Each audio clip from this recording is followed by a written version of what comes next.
Yes, Well, please. the meeting starts.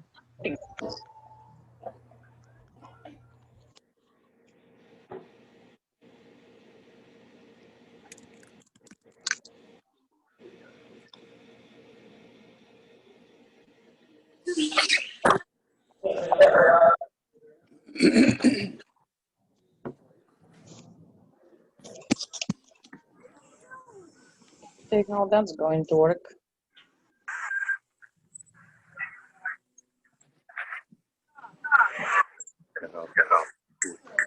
What? We need to do like something. Who's here? Oh, hi, thanks. Oh, how are you doing, Danielle? What?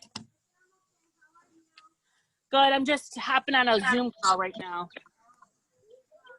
Thanks for school. You're all done. Okay, make the loop and bring it back in. Yeah.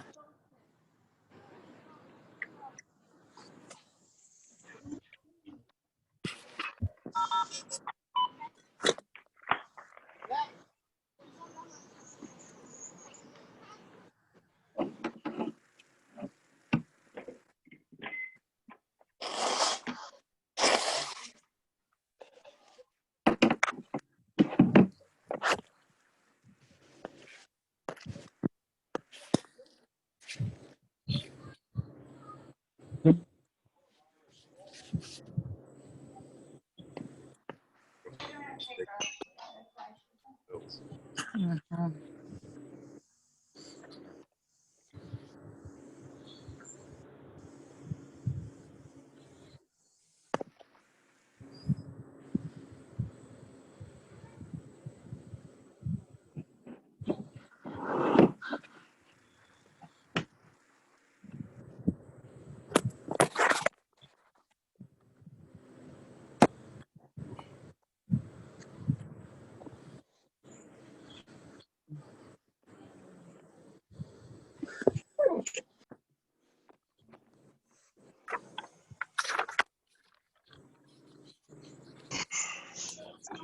Okay. You got it? Yes, sir. I read. There's no, they can't see me, see? And then turn your microphone.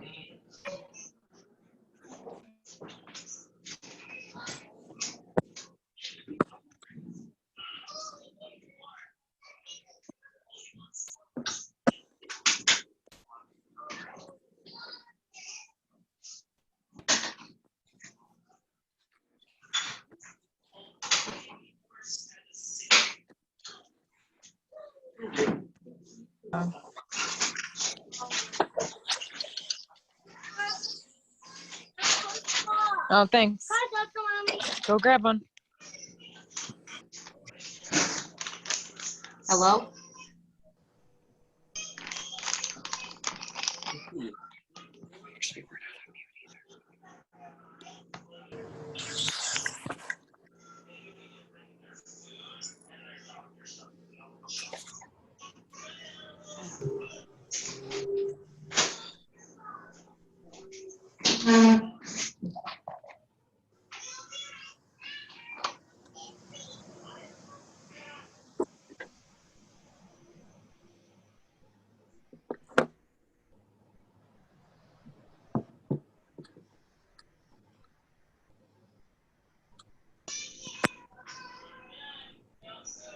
Turn your speaker off.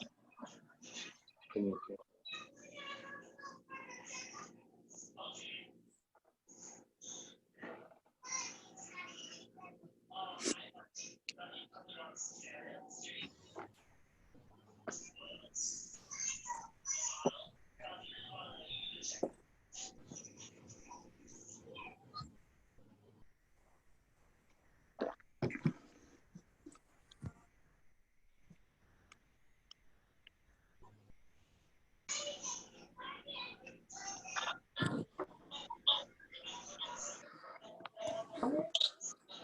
You're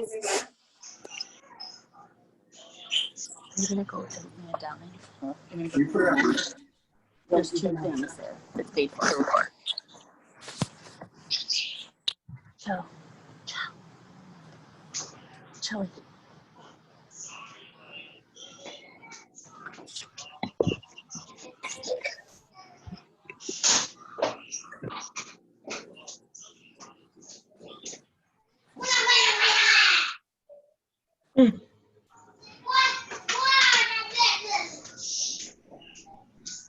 Haley.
Oh my God. I don't want people. All right, I'm gonna go check for noodles. Hasn't started yet.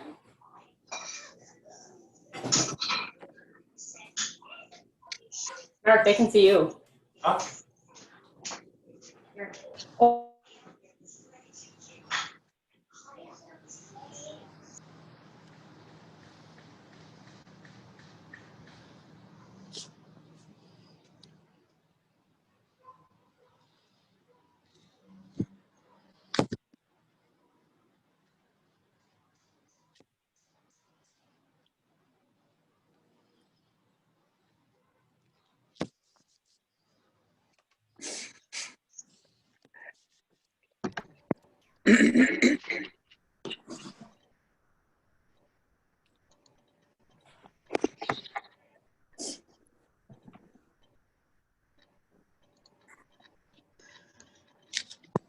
Well, I think at least most of us are here. It's after 11, so let's get started. Thank you all for coming today. I would ask that everyone, if you haven't already been muted by Mr. Pack, if you could make sure that you have muted yourself so that we don't have issues with feedback and hearing a lot of other things in the background.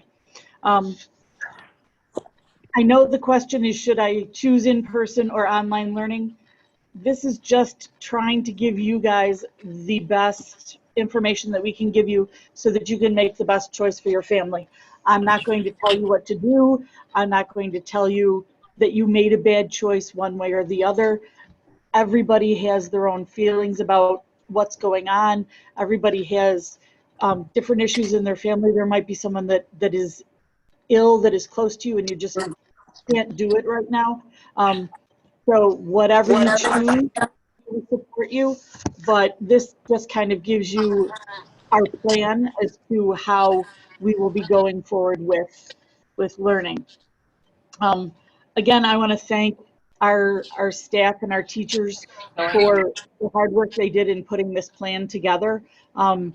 We spent hours and hours and hours meetings through Zoom, a lot of working together, a lot of researching to come up with what we felt was the best plan for us as a school and for our school community. So we've spent a lot of time with that, and I can't thank them enough for that.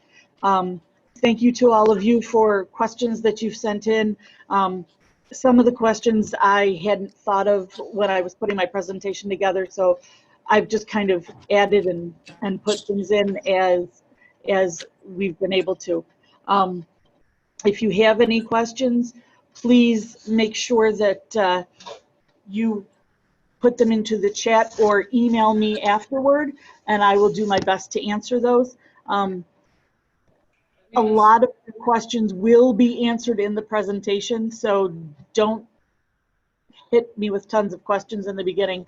Mr. Bartozik's helping me out and kind of monitoring those questions. So if it's something that's coming up, he might not answer you right away because he knows where I'm headed with the presentation. Also, thank you for your patience with Zoom last week. It was kind of, we had a problem with it the other night, but one of our parents did step up and was amazing in helping me work out and figure out how we could get this to work so that all of our families could be involved. So a huge thank you to that dad for helping us out. So the presentation that we had the other night, if you missed it and didn't see the replay that one of our parents had recorded, I will be doing an exact redo of that on Monday night at 7 o'clock. I will send out another invitation, but it will be the same thing. So if you attended that, do not bother attending it again because it will be the same thing from the exact same notes. Don't want to waste your time. As always, let us begin our presentation and our time together with prayer. In the name of the Father, and of the Son, and of the Holy Spirit, amen.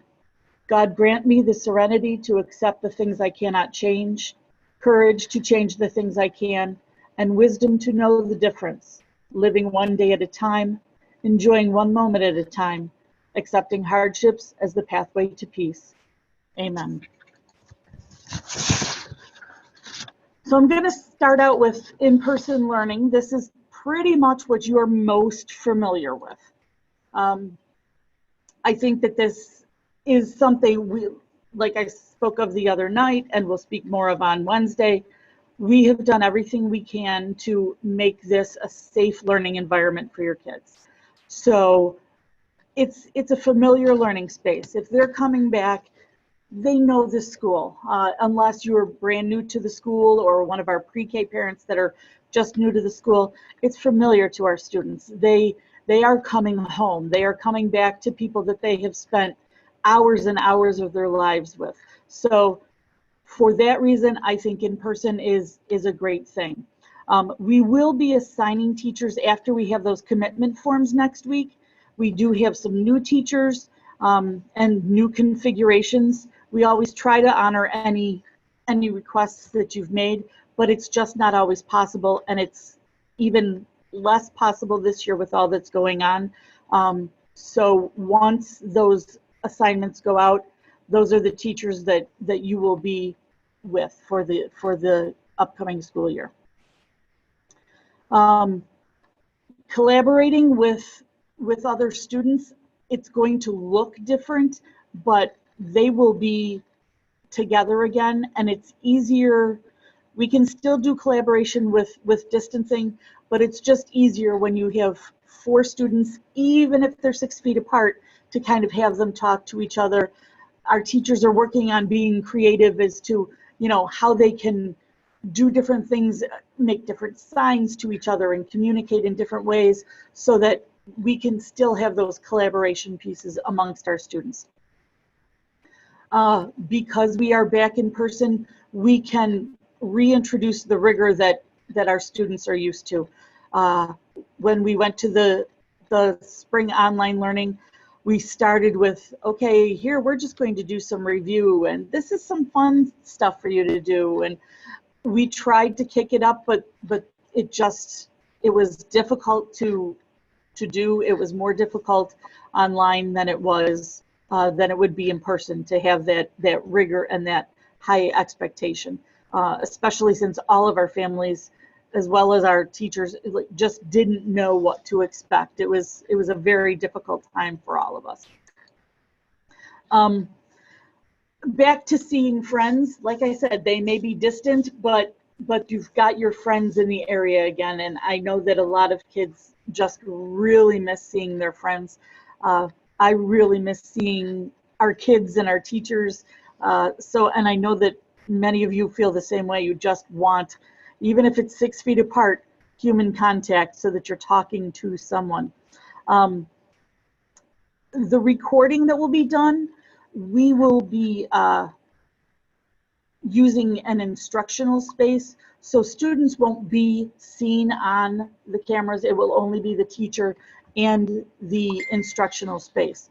So unless we do something specific, in which case we would get everyone's permission in the classroom, the in-person students are seeing their friends again, and the others not as much. Kids love having lunch together. That's the time that it's okay to talk across the room. It's okay to talk across a lunch table to someone who's several feet away.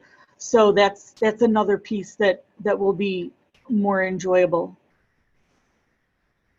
We have our masks, we have our barriers, we have our distancing. We are doing everything we can to keep our students safe and to follow guidelines, so we feel comfortable in bringing students back.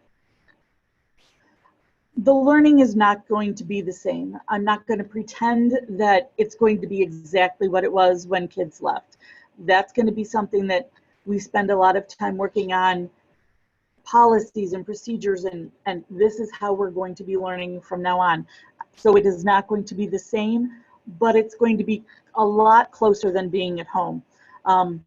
We will do a lot with focusing on social emotional health, restorative practices, and just kind of talking with the students as they return, because they will have similar anxieties. The in-person students will have different anxiety issues than those that are at home, but we will still have our social workers available to students that are at home too. So will learning from home look the same as it did in the spring? It will not. Like I said, in the spring, we were all just trying to figure out what we were doing. Teachers were coming in, putting packets together, running packets out, just because we were all struggling with trying to figure out what to do. Our reopening team spent a lot of time looking at how it would work best for us.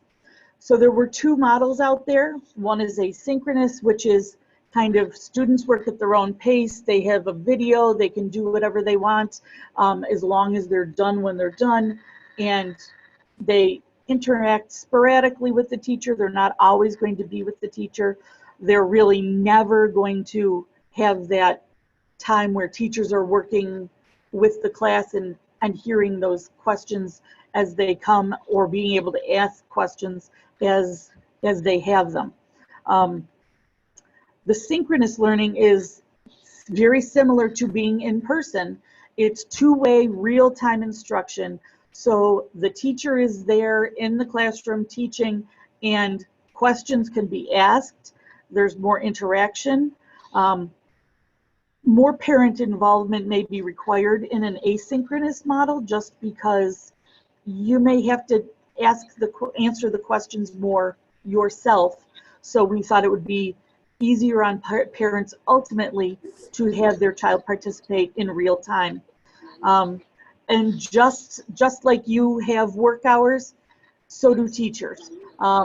If they're going to be here all day long working with the students that are here, they can't then go home and work all night long and answer questions. And sometimes we've talked about having teachers develop like office hours, so that again, okay, between this time and this time you can get a hold of them. But a lot of our teachers have little ones that they're making dinner, they're getting them into bed, they're reading them their bedtime stories, giving them baths. So there's just no way that we can continue to work those 12-hour days when they're here a good portion of the time. So how will this synchronous learning work, and I know that you're seeing our sample schedule that is absolutely totally a sample. It has nothing to do with anything. So I just wanted to kind of have it over there, but don't write it down, don't commit it to memory. It's not going to be the exact times. We don't have those yet. It's not going to be the exact order of classes. We don't have that yet either, but it's just kind of for a reference. When we put everything together, the plan that we submitted, New York State requires that we take attendance for all students. So we are having to make sure that each student each student is accounted for, whether your student is at home or whether your student is in school, they will have attendance taken. So even if you are at home, we need you to report if your student is ill and cannot be coming to class, because we will be taking their attendance. If they are sick, they're sick just like they would be at school. Don't plan on having them attend all day. Give them that chance to recuperate. Let them, you know, if somebody has the flu, they don't need to be watching. They'll have a chance to catch up, just like we have always had a chance to catch up. So don't worry about this. The time frame that we are looking at, people have asked, you know, how long are we going to have to do this? Do we have to stay in it for a whole year? No, you do not. But we are asking for a commitment of a trimester at a time. We just would not be able to handle, you know, I tried this at home for 2 weeks like this and I just really don't like it, so I'm going to send my kid back. We just cannot give everybody our all if we just keep having students pop in and out. If you try in-person learning and find that you are uncomfortable, you may leave at any time, but you will still have to honor the trimester. So if you decide the second week of September that this in-person thing, you're just still uncomfortable with it, you may choose to leave, just let us know, but you will not be able to come back again until the trimester is over. And that's the first week of December is when the trimester ends. Again, this is just a sample schedule, but you will get an actual schedule from your teacher, because the expectation is in synchronous work that you are following the schedule of the day. The time commitment is the entire day. It is the same as students that are in school. We will be using Google Classroom as our platform. We have decided to really try and streamline this because we used so many different platforms, and especially those of you that have more than one student, you were trying to find out, okay, this is on Facebook and this is over here and this is this and this. So everything will be in that Google Classroom platform for you to access. We will also be utilizing Google Meet. Google Meet, basically the same thing as Zoom, but it again does go through Google.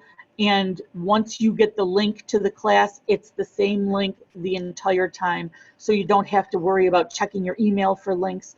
You'll just have to go through that Google Classroom and you'll get that all taken care of.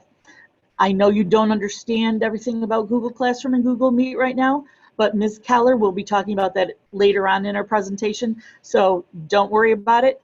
She'll explain a little bit more about that. As we are going to we'll be recording the sessions, so they will be going through Google Meet on a time that is synchronous to what is happening. But as we found out the other night when I attempted to record the Zoom meeting, it doesn't always work. So synchronous at least allows for that real-time learning, because if something happens and it does not get recorded, then people are wondering, well, how am I going to learn this at night? Well, we can't just like I said, I cannot require my teachers to work all day and then spend an extra 2 hours in the evening putting together additional movies and videos for people who didn't attend during the day. So again, that's why we feel that synchronous is a better fit for us. Will it be continuous viewing? I do not believe that you are going to have to be on the meeting or the class all day long. The way I'm seeing it is if there is some sort of independent work that is assigned, you're going to sign on for the direct instruction. So if Mrs. Kerr is teaching reading at 8:30 and she has done the direct instruction and it ends at 9, and then she says, okay, now it's time for you to work in this workbook. You do not have to be on in Google Meet for the time when you're working on the workbook. She will say to you, okay, we will meet again at 9:45 or 9:30. That is when our math lesson will start. And you will be able to go back into that direct instruction. Likewise, bathroom breaks. If there is a break that the class goes to the restroom, there's no reason for you to be watching things. During lunch, you won't be watching anyone. It would be a blank, just a blank screen. There would be no reason for you to be on there continually viewing. So the camera, like I said, is simply on that teacher the whole time, on the teacher and the instructional space. So the schedule is going to be very important to you to follow what's happening, but you will also need to pay attention to what the teacher is saying because, okay, we're going to be doing this from this time to this time. We'll see you again at 11:30. So you need to be available for the day. Middle school will be a lot more regimented in their time frame is first period, second period, third period, fourth period. So they will have fewer breaks, but they will also have the same experience.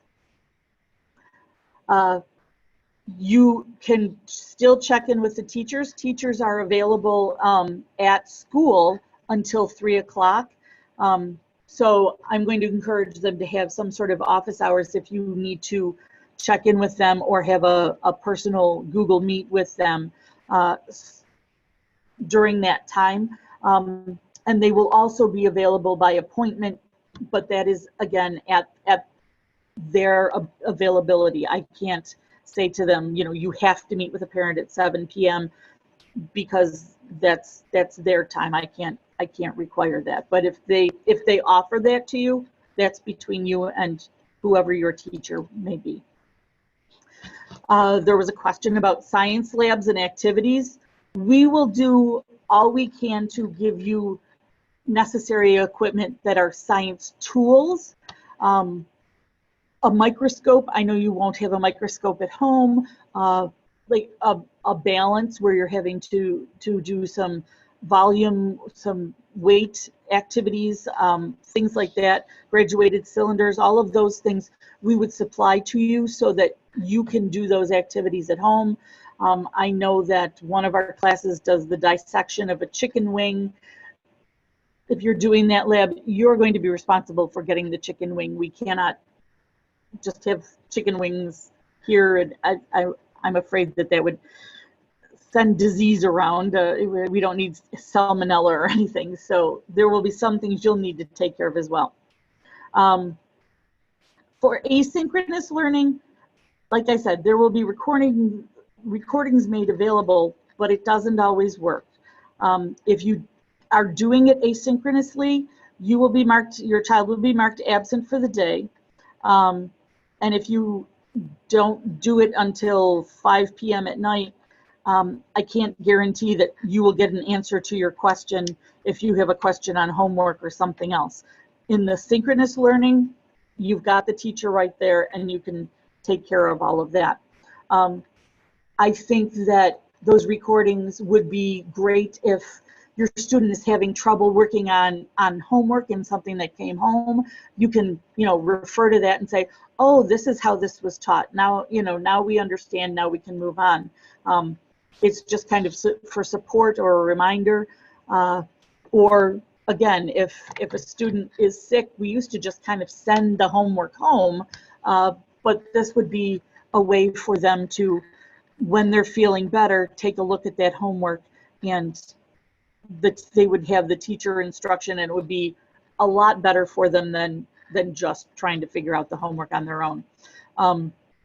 If at any time a student needs to be quarantined at home for any reason, or we do go back into shutdown, this is exactly what we will be doing. We will be following the synchronous learning model.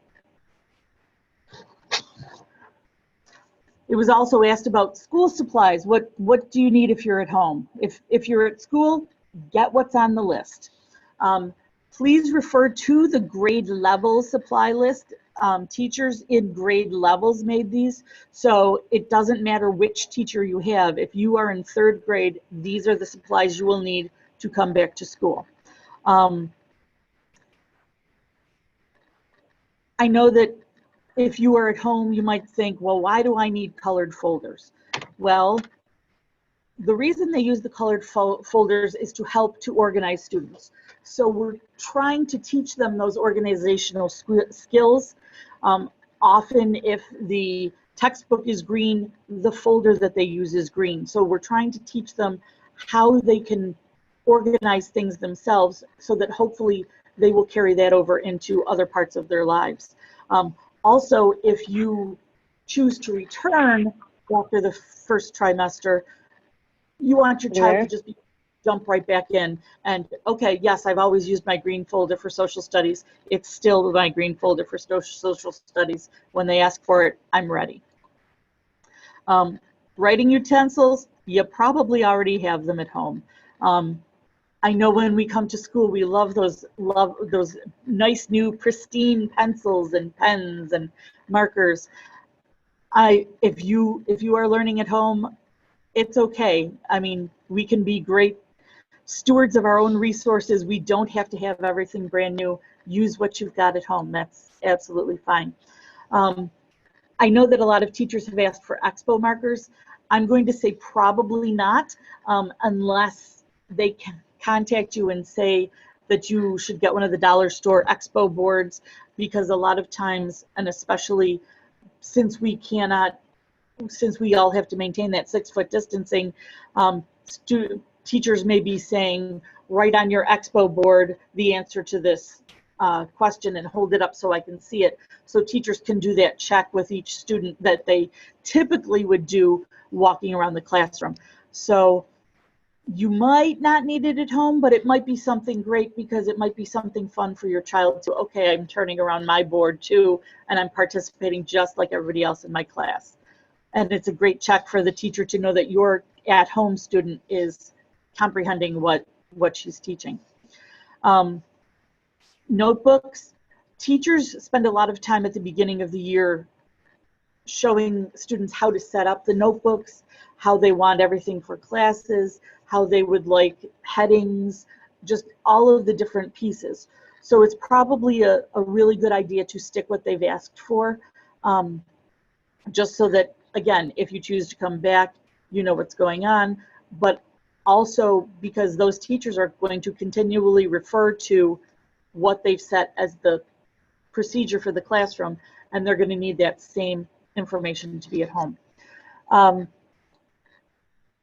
Additional craft items, you might want to have some of these things on hand, just so that, especially in the younger grades, not so much middle school, but just so that if they're doing something, if they are doing some sort of a craft, you'll have something at home for them to use.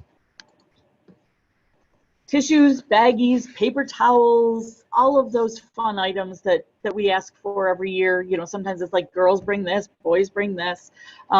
You're at home. You don't need to bring those to your home. So those are things that you won't have to worry about supplying.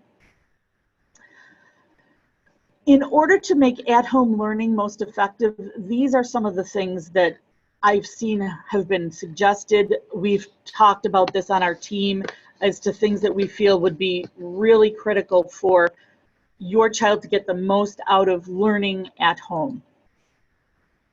Make sure that you stick to those daily routines.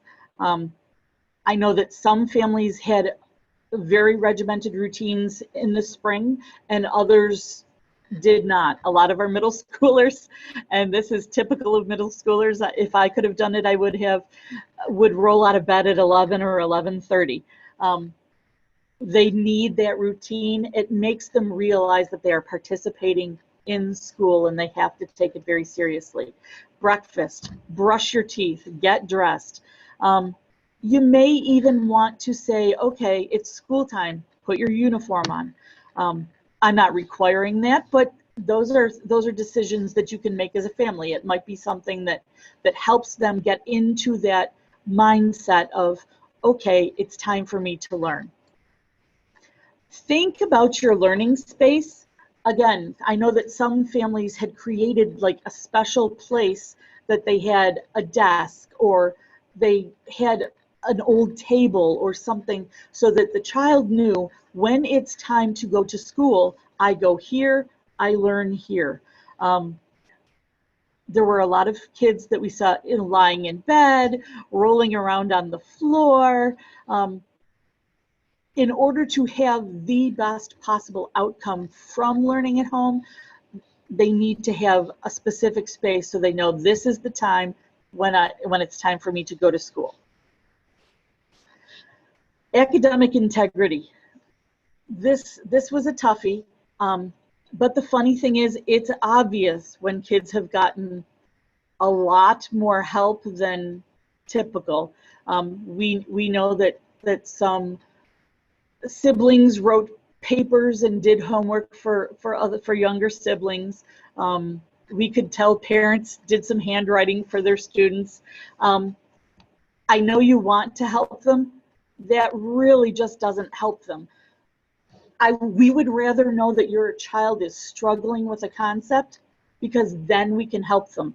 If you do something for them, our assumption is they get it. We move along in the topic and then they're not getting what they need. So please, please, please stick to this academic integrity because it really will be of benefit to your child if you have them doing the work, because then we know how to help them.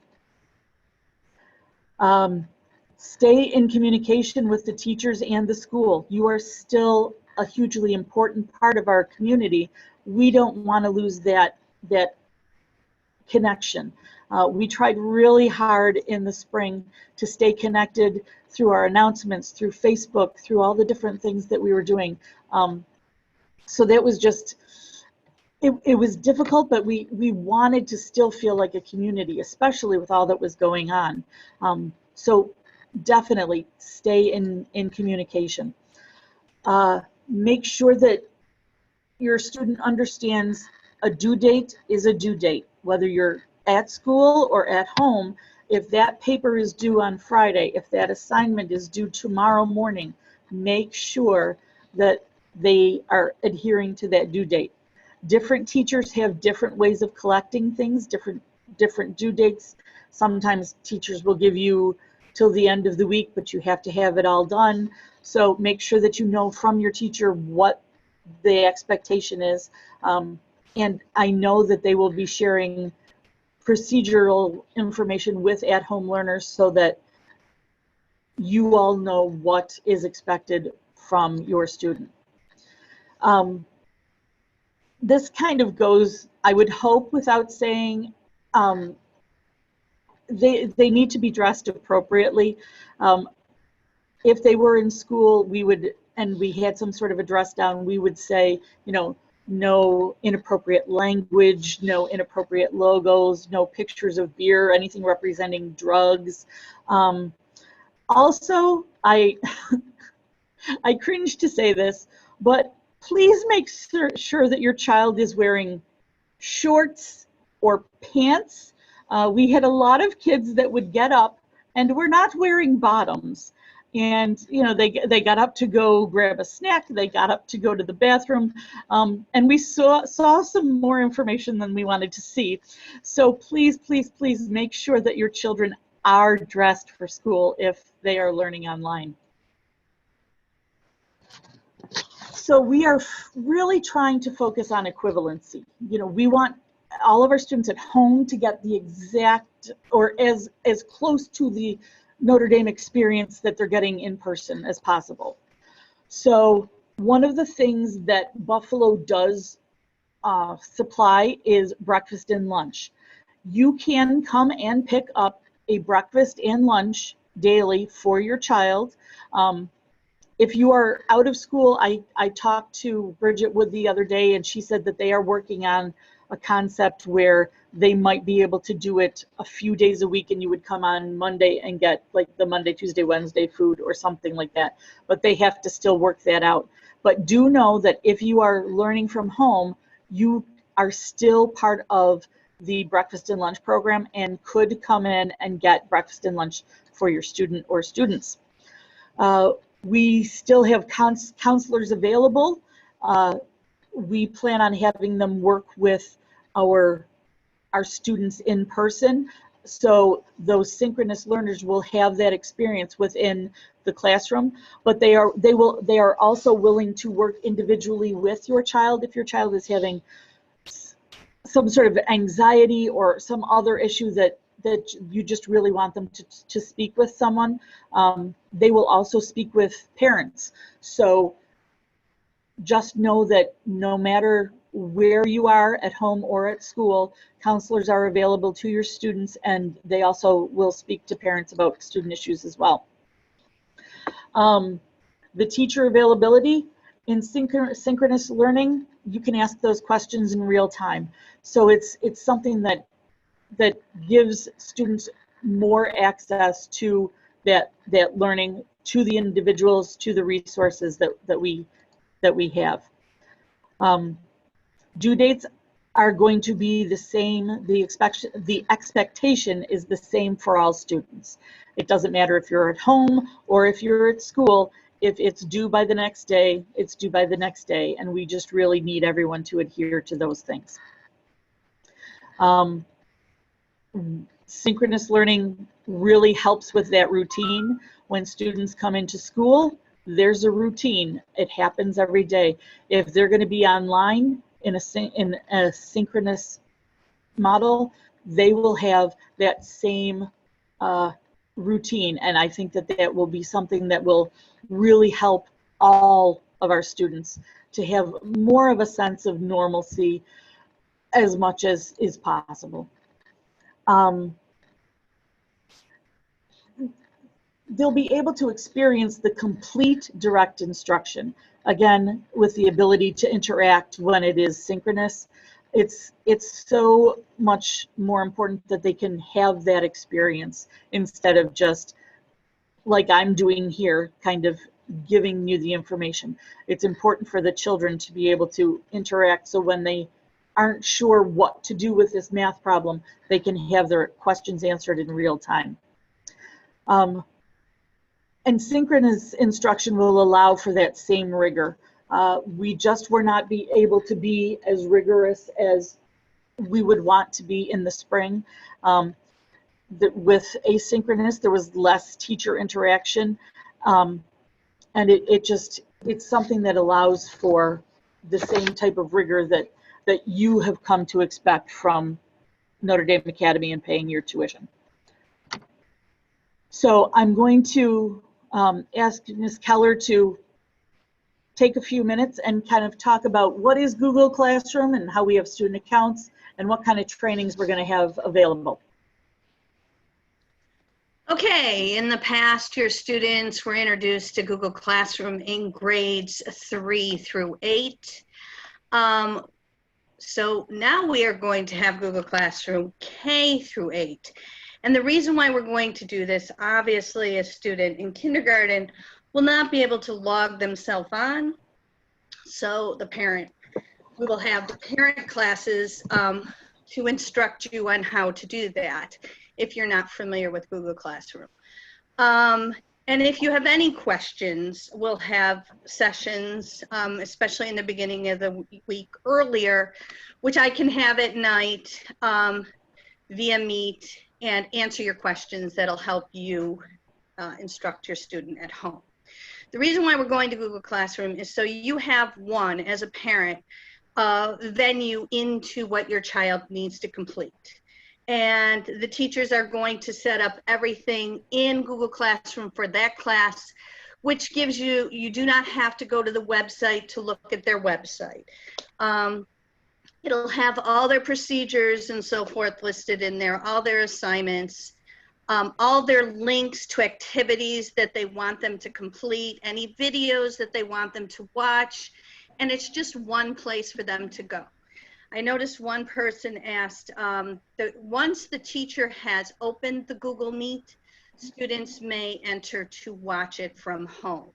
So the student will, or the teacher will obviously mute the screen and the video during, or their volume and video, whatever, when they leave the room for bathroom breaks or lunch hour or what have you.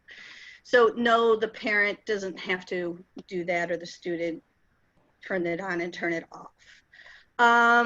Every student is given an account so they can see what they owe and they can turn in the assignments. And once again, I will have direction on how to help your student turn it in. Students 3rd grade and up have had this in the past and did quite successful during even our time from March to June handing in assignments, but I know this is new for K through 2. So actually K through 3 students this year will need assistance from time to time. But I'm open to answering any questions that you have during that time for your students to complete their assignments. Like I said, I'm going to make some videos. I'll have some PowerPoints for you. I'll have Meet sessions or Zoom sessions where I can have an open forum and answer the questions that you might have.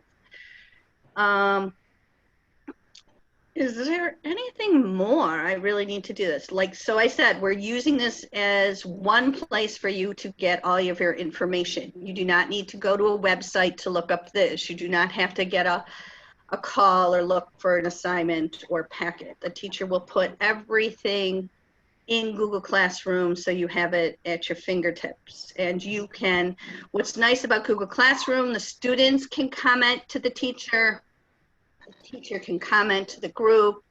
If you want a private comment, you may put that in the private comment area and teachers can interact with the student. And obviously this is protected under our Google domain. And I think that wraps it up, Mrs. D'Angelo. If I couldn't see questions that were popping up. Well, and if you do have any questions about technology, Ms. Keller's email is rkeller@NotreDameBuffalo.org, just like all of our teachers' first initial last name @NotreDameBuffalo.org. And then we can get any information that is needed back to you. So here we go, making your decision. Do I have a reliable device? If you are learning at home, I know that in our survey, there were several people that indicated that they only had a smartphone available. Your child will probably need either a laptop or a Chromebook. If you do not have that device available, we do have devices at school. We have Chromebooks that your child could use if they needed to. You would have to sign that out, and there is a contract for using that so that they are returned to us in good condition. But we have them if they are needed, so that is something available to you. Do I have internet accessibility? If you do not have the accessibility, there are hot spots around Buffalo. and we can find that information for you so that you can have that accessibility so that your children will be able to do the learning at home. If you have not already received your the welcome packet in the mail, I'm sure it will come within the next few days. That return letter, the commitment form, if you are choosing to do the at-home learning, make sure that you flip that over and take a look at all of the things on the back, because I ask that you initial each thing, that you understand that this is what is going to happen and this is the expectation of you if you are participating in learning at home. Can I change my mind? I think I said something about this earlier. If you need to and feel that you're not as comfortable as you thought, you can leave anytime from the in-person learning and move on to the at-home learning. But once you've made that decision, you will need to stay in the at-home learning for the remainder of the trimester. And if you have already made that decision, then the first time you will be able to return is at the trimester. If you still feel uncomfortable at the first trimester, you will make another trimester decision. So that would go until the second trimester, which I believe ends off the top of my head somewhere in March, somewhere around St. Patrick's Day. We will then ask you again, if you are comfortable at that point, your child may return at that point. If not, you may choose to stay for the entire year. But we will give you a chance to reevaluate your decision at every trimester, so that if the comfort level comes up, and we are praying that all of this is taken care of and we can go back to normal very soon, but we want to be able to continually give you a chance to come back if you would like. Mr. Bartosik spoke of this the other night when he was talking about sports, but please remember that students who are not participating, it's worded incorrectly, I apologize. If you are not participating in the in-person model, you will not be able to participate in sports and extracurricular activities. If you're not, it's just like if your child is sick. If your child is sick, they can't play in the basketball game at night, because if they were sick, they're sick. If you're staying at home because of a comfort level, it's going to be the same problem with sports or anything extracurricular. Now, not to say that we are having sports or extracurriculars yet. Those have not been opened, so it's nothing you have to worry about yet, but we just wanted to make sure that that is clear, and I will change that up in this PowerPoint for when it's shared. Please also remember that you are responsible for tuition regardless of your location of learning. If you're doing it at home, you are still responsible for tuition. We are giving you our best, so we are expecting you to honor your tuition commitment. Very, very, very important. Whatever you choose, I don't care. It doesn't matter to me which way you want to do this. This is a very, very personal decision. This is something that I'm glad my daughter's 27 and I don't have to toss around anything about that other than my own personal safety. So I know that this is a much more difficult decision for parents, because we want the best for our children. We want their safety. We want, so I know that you're really, really thinking about this. But no matter what you decide, let them know that you're excited about your choice. Help them to be okay with what other families have chosen, just because we are above all practicing our Catholic faith, and slamming each other and being nasty to each other about our decisions that we need to make about our families and our personal decisions. We want to make sure that our kids all understand that we are supporting them, and they all need to support their friends, and we all need to support our entire Notre Dame community. Also remember, wherever you are, policies will be strictly enforced. Masks, social barriers, social distancing, all of that stuff. If somebody thinks it's cute to go up and cough in someone's face as they're walking past them, you will be called and asked to come and pick them up. We're not playing around. This is not a game. It's just not appropriate for any of that type of fooling around. I know we see it online. We see, people that just don't know how to behave themselves, but I cannot, in good conscience, put any student at risk, even if it's a joke. So please make sure that your students understand, if they are returning, that these policies will be strictly enforced. Mr. Bartosik, are there any questions that you feel that we need to cover at this time? Yes, a couple parents were asking about if you could just explain lunches, where the lunches would be held, if students can take off their mask for lunch and socialize, if they're in like the gym, how many per table, those types of things. All of that information will be covered in the safety information on Wednesday. So this is just all for technology. So that will all be covered next week. So, and I do know that there were a couple people that, what I tried to do is I tried to make these all different times, because yes, a lot of people work during the day, but we do also have a lot of families that work at night, which is why I chose 2 o'clock. So those things will be made available. I saw that this one is already recording, so recordings will be made available to you. So you will get that information in next Wednesday's meeting. The other question, Tris, was about services such as OT, PT, speech, Title I services for both in-person and virtual. I know that they did some of those services over the summer. I was talking to Mrs. Marcinelli, and they had some sort of technical speech thing that they did. But Mrs. Marcinelli does intend to be back. So anyone who, they are not considered visitors to our school. They are considered, they're not our employees, but they are employees of our program. So they will go through the same screening that all of our teachers and visitors go through coming in. If they have a fever, they will not be allowed to.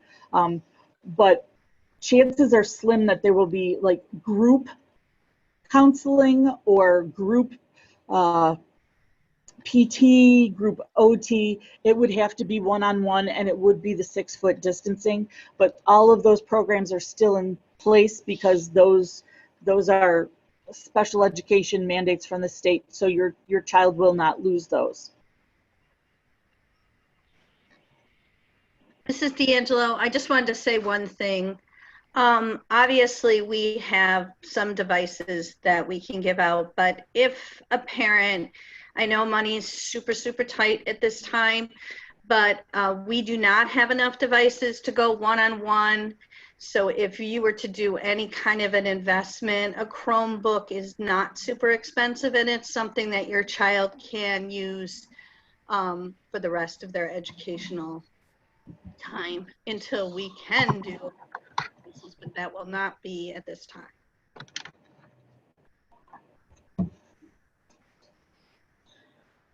Great, thank you so much, and thank you all for participating.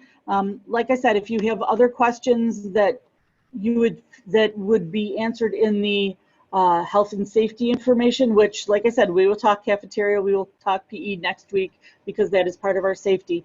But feel free to email us, and I will make sure that we get them into our presentations. Thank you all for participating, and we will see you all soon. Bye-bye.